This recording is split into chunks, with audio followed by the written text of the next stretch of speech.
Hello! Donc, dans mon cas, je pars pour Berlin à partir de Madrid. J'ai été ici pour quelques temps. Donc là, je suis dans le processus de refaire ma valise pour aller à Berlin.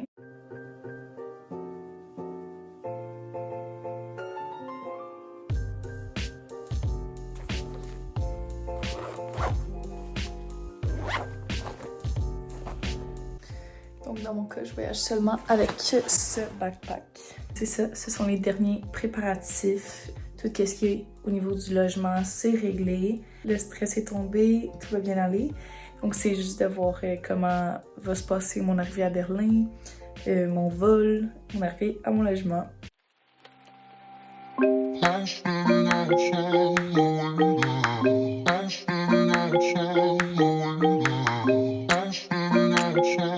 On vient d'aller à notre appartement. On est à la recherche du groupe en ce moment, première journée, day one.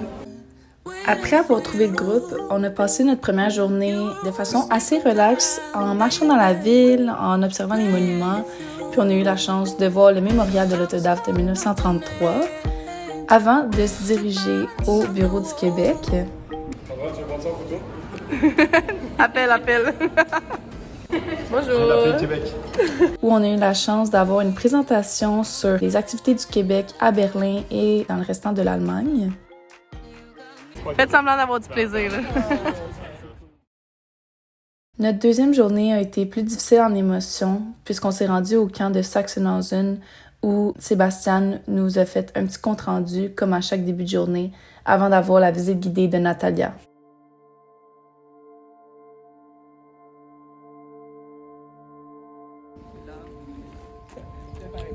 Donc, on va aller juste à l'entrée. Je vous laisse sur quelques images de cette visite qui a été très forte en émotion, mais qui est un sujet dont il est important de parler pour éviter de répéter les erreurs du passé.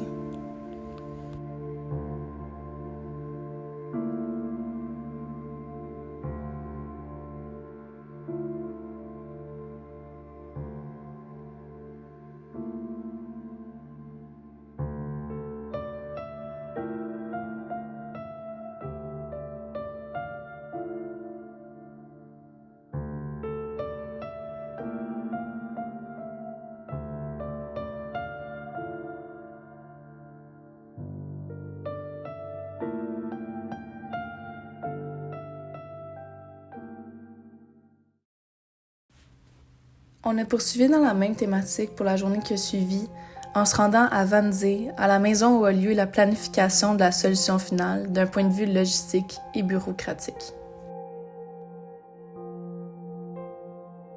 Ça a été planifié au niveau industriel, au niveau académique, au niveau administratif. On a eu la présentation de Catherine et de Riyad. Et qui sont distribués gratuitement par des bénévoles dont je vous parlerai plus tard. Donc déjà, ce monsieur, il voit déjà le livre de ce monsieur. On s'est ensuite dirigé à l'intérieur du bâtiment pour visiter le musée qui a été créé afin d'informer les gens sur ce qui s'est produit en ces lieux. Puis on a eu la chance d'avoir une sorte de présentation, c'est-à-dire des informations sur ce qui s'est produit par le directeur de la maison de Wannsee. At the end of November 1943, 80% are dead. So the mass murder on this industrial scale happens in a very short time. And without these bureaucrats who organized that, it would not have happened. C'était vraiment particulier de constater à quel point la beauté des lieux détonnait avec les atrocités qui y ont été planifiées lorsque les dirigeants nazis ont décidé la solution finale.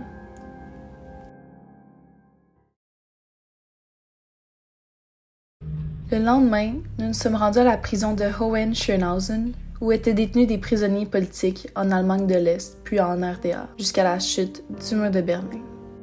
Nous avons fait une visite guidée par un historien qui nous racontait jusqu'au moindre détail de la prison et des faits insolites sur les lieux, sur certains prisonniers, sur la façon dont ils étaient traités. Ce lieu nous a remémoré une époque où la liberté d'expression et les opinions politiques n'avaient pas leur place, même dans un pays qui semble si démocratique aujourd'hui comme l'Allemagne.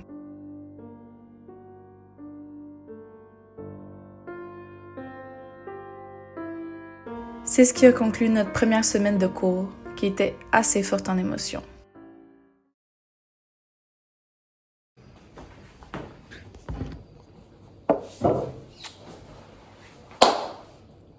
update de Berlin.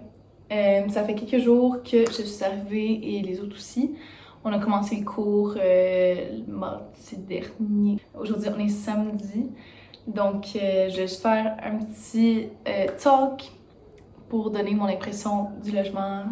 D'abord, je suis vraiment contente. On a fait affaire avec Berlinovo. Merci beaucoup à Isa.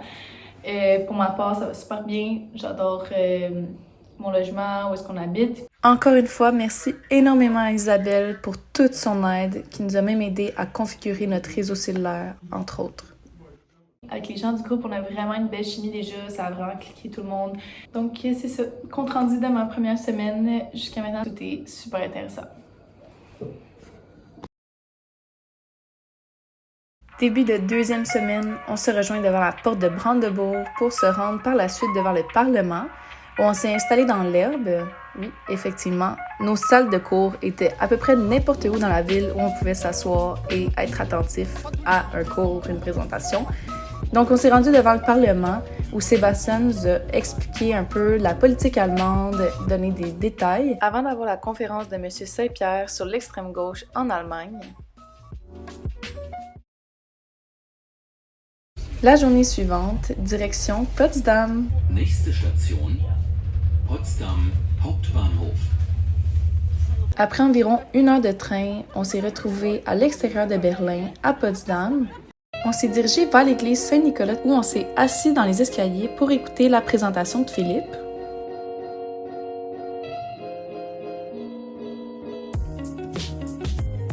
C'était vraiment ici que la cour, les aristocrates prussiens, ça habitaient. Ce dernier nous a par la suite fait une petite visite guidée à travers la ville où on a visité d'abord le quartier hollandais. C'est un peu comme à quelque part en Belgique. Ça a été construit en comme 1740. Puis on a marché jusqu'à la porte de Brandebourg de Potsdam avant de se diriger vers le parc Sans Souci où Sébastien nous a donné quelques explications avant de se diriger vers l'intérieur de ce dernier.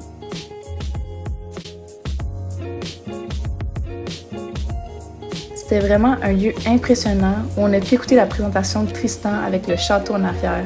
Dans le serment de Strasbourg, que Charles Chauve lui parle le gallo-roman, lui son armée. Donc le texte va être écrit en gallo-roman. C'est le premier texte français, disons. Par la suite, temps libre, certaines personnes, dont moi, ont décidé d'aller voir de plus près le château Sans Souci.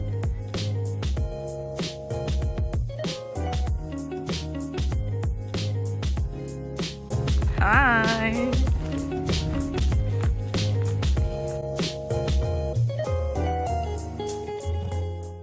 Nous avons finalement terminé la journée dans un Biergarten.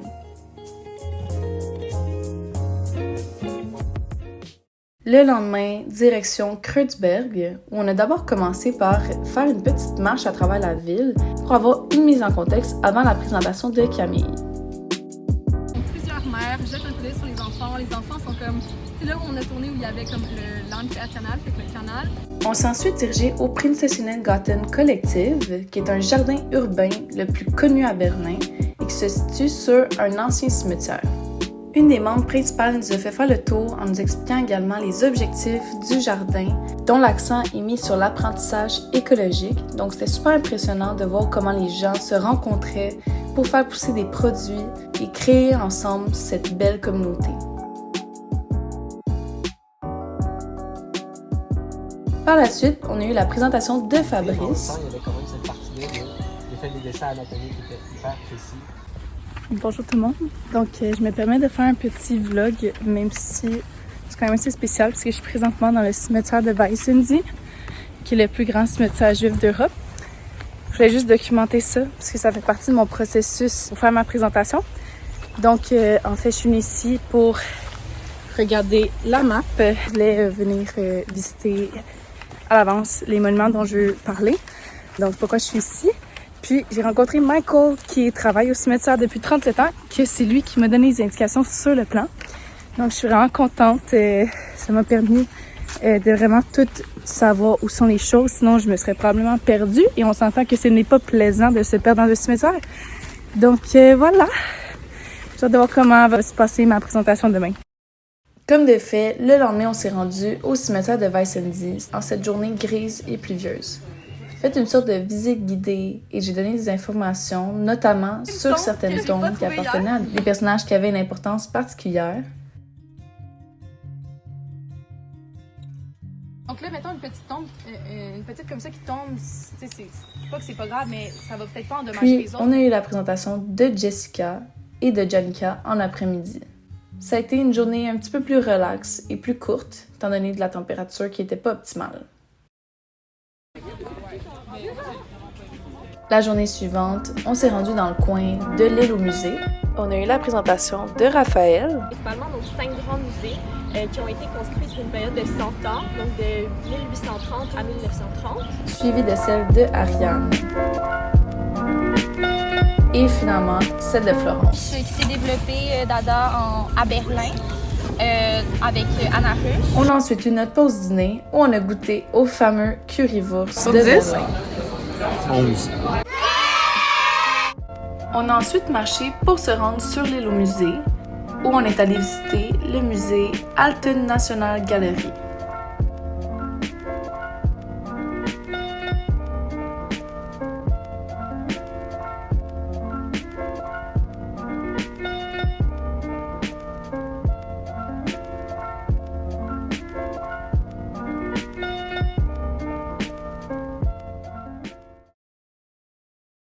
La journée suivante, direction Freie Universität de Berlin.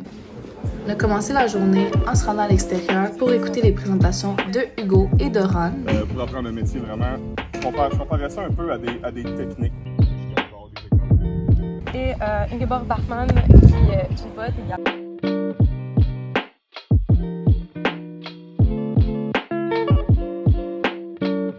On s'est ensuite dirigé à l'intérieur pour rencontrer des étudiants allemands qui étudient le français à l'université. On a ensuite discuté avec eux autour d'une bière à l'extérieur. C'était super intéressant. Et on a tous pu pratiquer notre allemand alors qu'eux pratiquaient leur français. Le lendemain, on s'est donné comme point de rencontre le centre de Berlin pour des présentations et une visite de la ISA Gallery. Philippe! Allô! Salut tout le monde, ça va bien? Alors, je vais parler un peu du U-Bahn, du S-Bahn et des trams.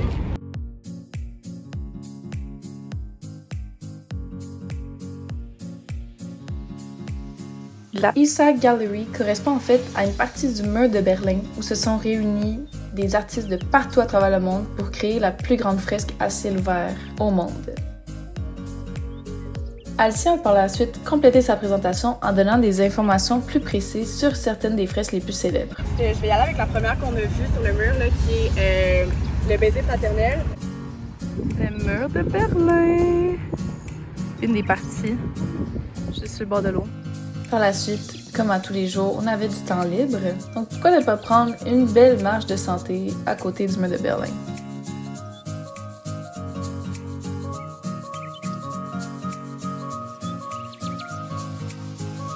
Avant de se reposer sur le bord de l'eau.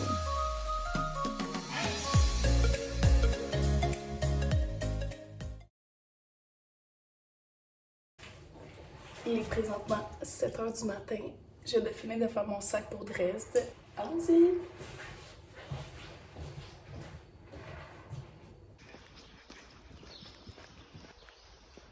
Oh, ça va où, Mick?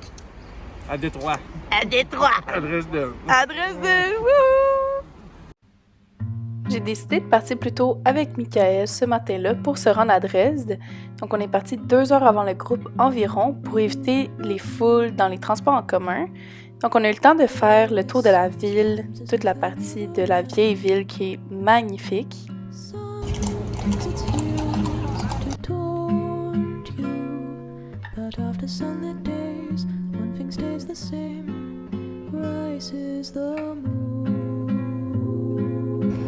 Oui! Michael, quelle est ta first impression de Dresde? Incroyable, j'ai des frissons. Des frissons! C'est même pas de blague! Nous avons ensuite rejoint le groupe avant de se rendre à notre auberge jeunesse où on a découvert notre chambre d'hôtel. Ouh! Sehr schön!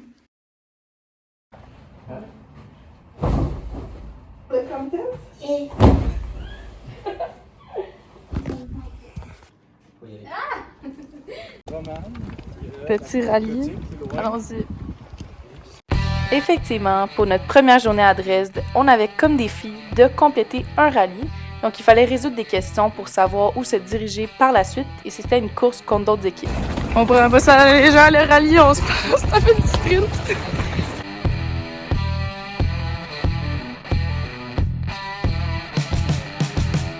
Yeah! Ça, là, c'est dans les highlights du montage à la fin. On a gagné! C'est pas pour nous vanter, mais on a même fini avec une longueur d'avance, même que les autres équipes n'ont pas terminé, en fait. C'est comme si je filmais pas, là. Bon, ça regarde la caméra. On a finalement terminé la journée en jasant autour d'une bonne pizza. Pour notre deuxième journée à Dresde, on s'est rendu en Suisse saxonne pour faire un magnifique hike, mais on a d'abord commencé la journée en écoutant quelques présentations. On appelle ça la Suisse saxonne. Et à l'intérieur de cette région,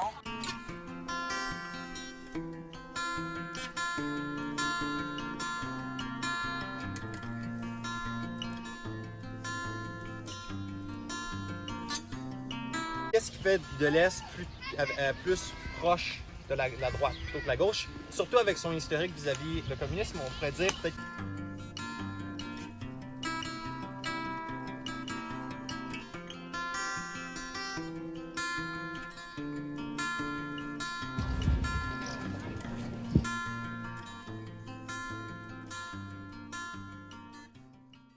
Tu aimes le soleil, hurrah, hurrah!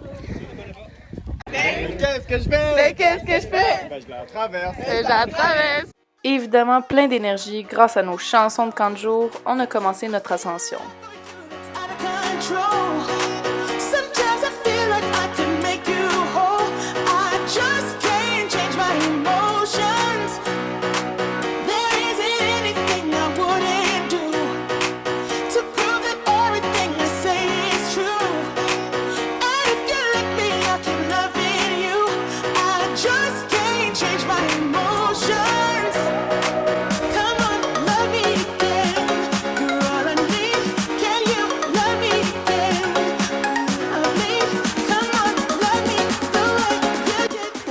Enfin, une petite pause, rendu au sommet. Il faut dire qu'il faisait extrêmement chaud cette journée-là, pas loin de 40 degrés. On a ensuite eu du temps libre pour se promener au sommet, admirer la vue et le Bastei-Brücke, ce fameux pont en pierre qui attire des milliers de touristes à chaque année.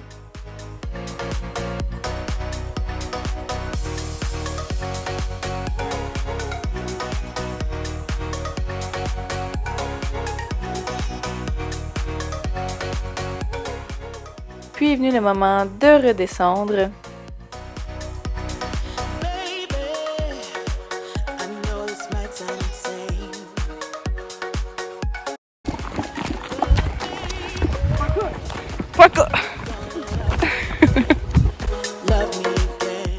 Il faisait si chaud que quelques-uns ont spontanément décidé d'aller se baigner, puis suivis par la majorité du groupe en cette chaleur. C'était vraiment un beau moment. On est finalement retourné à Dresde en fin de journée où on a terminé la soirée en se réunissant sur la terrasse de l'auberge. Donc ce soir, on boit un bianco della Siciliana.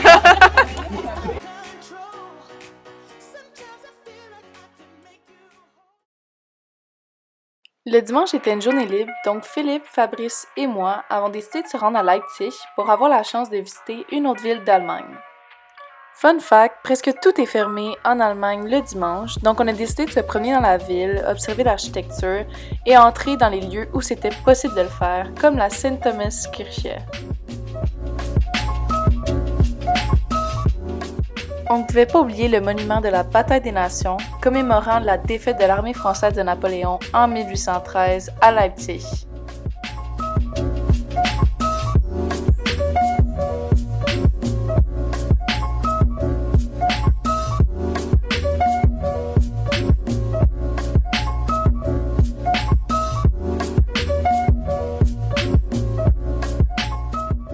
Après avoir découvert la ville durant toute la journée, on s'est rendu à notre auberge jeunesse pour passer la nuit, avant notre fameux départ le lendemain matin.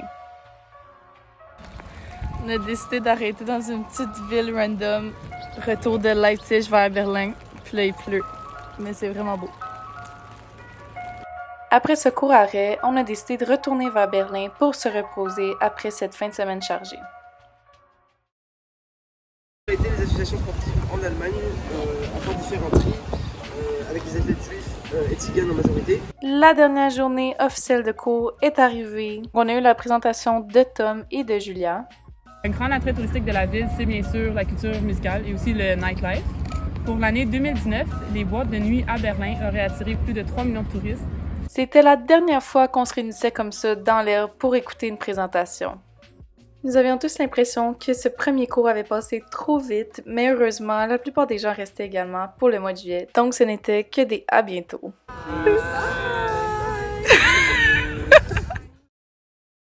Pour ma part, j'ai poursuivi mon séjour à Berlin durant le mois de juillet en prenant un cours de langue pour continuer mon apprentissage de l'allemand. Bonjour tout le monde, ça fait un petit bout que j'ai pas pris le temps de me filmer pour donner des nouvelles, mais aujourd'hui c'était la dernière fois que je me rendais à mon école de langue. Je viens de finir mon cours de langue, donc ich habe meine 1.2 Deutschkurs gemacht. Je suis présentement en train d'attendre mon Hausmeister qui doit venir faire une vérification de mon appartement puisque je pars dans une journée et demie. Donc voilà, une petite formalité allemande. Puis est venu le moment que je redoutais le plus, le fait de devoir refaire ma valise. Donc, il s'agissait de voir si tout allait rentrer à nouveau dans mon backpack. C'était difficile de me dire que ce long voyage à Berlin était déjà terminé, donc la tristesse et la nostalgie se faisaient ressentir. Heureusement, j'ai réussi à tout faire rentrer dans mon sac.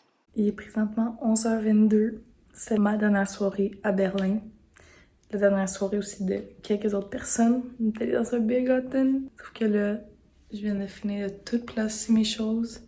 Je suis prête à partir. Je dois partir à 2h du matin pour me rendre à l'aéroport. Et voilà. Cette aventure est terminée.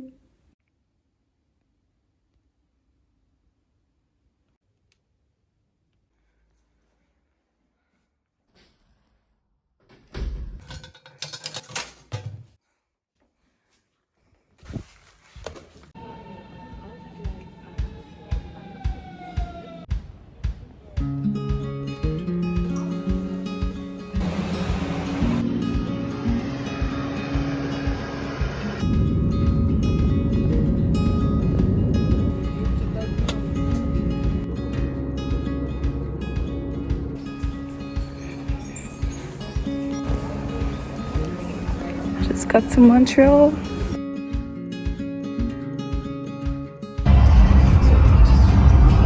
De retour!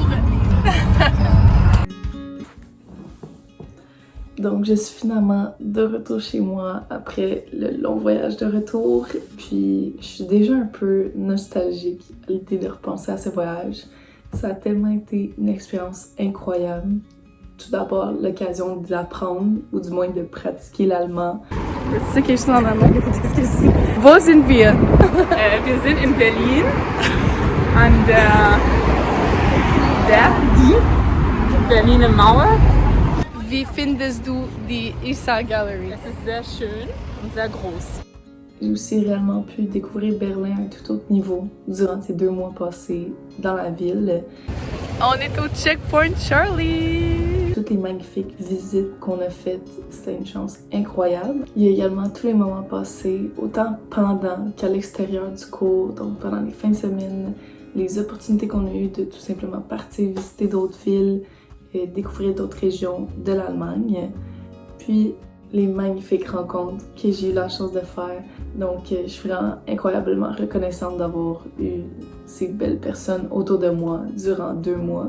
Sur ce, je dis merci à tout le monde qui a participé à cette magnifique expérience à mes côtés. Merci également à Sébastien d'avoir été un aussi bon prof et un guide aussi passionné et dévoué. Sans vous, notre expérience à l'école d'été, du moins durant le mois de juin, n'aurait pas été la même. Ce fut réellement une expérience inoubliable.